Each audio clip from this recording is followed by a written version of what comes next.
report came out last week that shows coronavirus samples from a cave in Laos had been taken to the Wuhan lab up till a few months before the virus broke out. So I wondered if it was still the administration's position that the lab leak theory was very possible, and why it was dropping down the agenda. It wasn't mentioned in the ministerial. It wasn't mentioned between President Xi and President Biden. Has that just hit a dead end? I would refer you to my White House colleagues, but I believe it was a topic of conversation between President Xi and President Biden.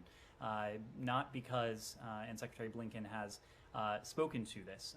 This is not an issue that is solely about accountability for what happened. This is about preparing the world, ensuring that the world is most prepared for, most resilient against a potential future pandemic.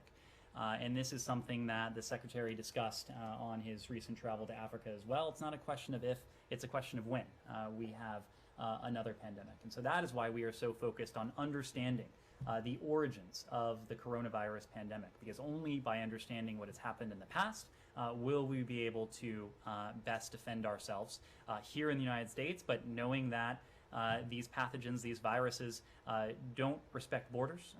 We have to ensure that the world, too, is as best prepared as possible. And so that is why you saw a focus, including in Dakar, where the Secretary visited the Pasteur Institute, such a focus on not only COVID and recovering from COVID, but also building that resilience, building that global health security broadly in Africa, around the world, knowing that we are only as strong as the weakest link when it comes to this.